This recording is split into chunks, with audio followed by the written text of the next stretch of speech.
Hey, what's up, everybody? Thank you for checking out this week's episode of Weekly Words. I pray that everybody has been safe with everything going on and that you are continuing to stay home, stay safe, stay inside, and following all of the local recommendations. I am particularly excited for this episode of Weekly Words and all other Weekly Word components for the month of April, because April is National Poetry Month, which means that poetry is back here at Weekly Words. But before we get into today's poem, let's go ahead and check out Viewers Corner.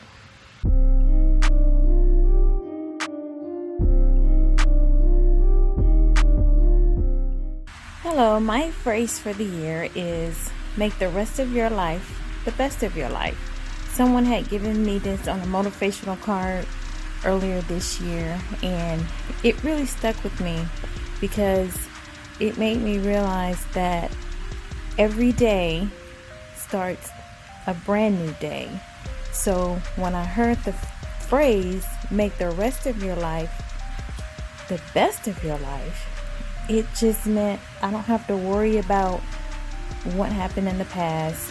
Focus on today, because each day starts over, which is the rest of my life. So no matter if I messed up yesterday, the week before, the month before, even the year before that, I can't dwell on the past. That I need to live by making the rest of my life the best of my life, which starts today. So while you're on your communication, keep that in mind. Make the best of it and do what you can do to make each day better than the last. Thank you so much for sharing your word or your phrase for the year. For those that don't know, that's actually my mother, and I'm beyond grateful for her to be a part of Weekly Words and on Viewers Corner this week. Jumping right into the poem that I want to discuss with you guys today. Well, actually, before we jump into the poem, just to recap, it is National Poetry Month, and I like to highlight this every year because poetry is something that is very important to me. Poetry, I think, is something that God gave us as a way of expression and articulation and analysis, and just a lot of great things come from poetry, and I always like to shed some light in it because it's really been monumental in my life for processing through my emotions and analyzing my experiences and ultimately articulating my feelings and my thoughts and my ideas. And so here we are. In the past, we've talked about some of my poems and some of my favorite poets and favorite poems, and we're going to continue that trend now. Today, I want to actually read for you guys one of my poems from my book, Behind the Smile. So the poem that I'm going to share today is called Armor. So I'll go ahead and read it first, and then we can sit down and talk about it a little bit.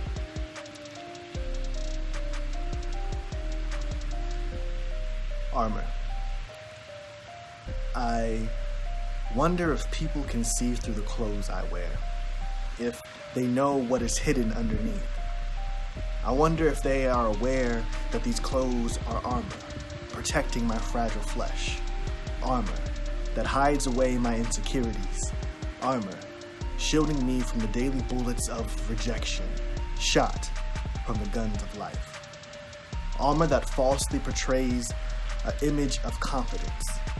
What if they discovered the person they see isn't the person underneath?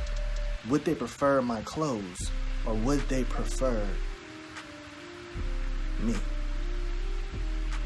So I really think this poem speaks for itself for the most part, but to give some backstory and shed some light on it, I wrote this poem just to depict that there's been times in my life where I try to put up this shield, this armor, this false sense of security to make me look strong, or to make me look like I have things put together, or to make me look good.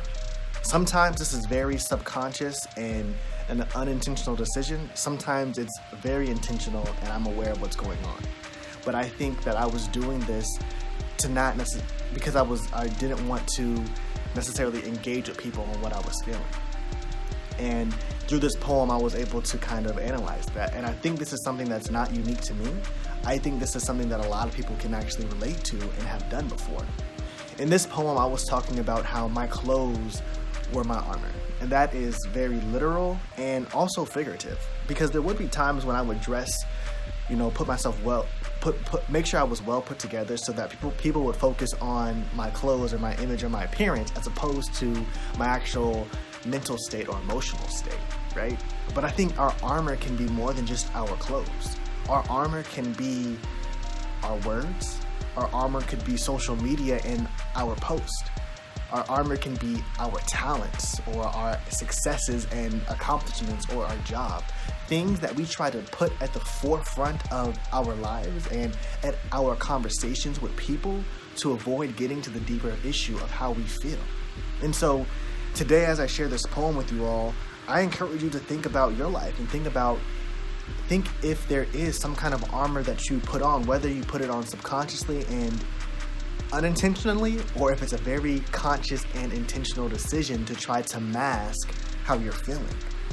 Because like I said, ultimately, this is not something that's specifically unique to me. It's something that relates to all of us. And I think the sooner that we can be aware of what our armor is and the times whenever we're putting it on, we can realize that that's actually distancing us from people. And not distance in the healthy, safety way like with the coronavirus and social distancing, but emotionally distancing ourselves from being able to fully engage with people and actually embrace the community that God has intended for us to have in our lives. So do you have armor that you're wearing in your life to protect you from your insecurities and your true feelings? What is that armor if you have it? And how can you be sure that you can take off your armor around your close group of friends to be able to discuss those emotional hardships that you have and be able to overcome them stronger? Because you'll find that armor, it might prevent those questions, but it does not prevent that actual feeling. So what armor are you wearing, and is it really worth you to have on?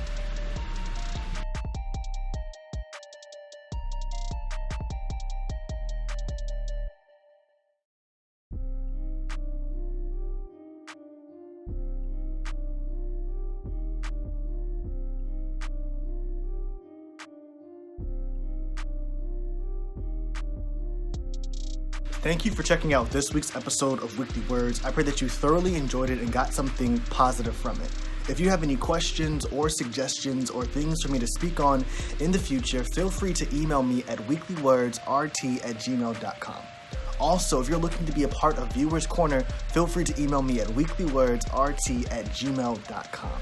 Don't forget to check out the monthly podcast, Weekly Words Extended, to stay engaged with all things Weekly Words. I hope you have a great week, and I will see you back here in 2 weeks for our next episode as we continue National Poetry Month.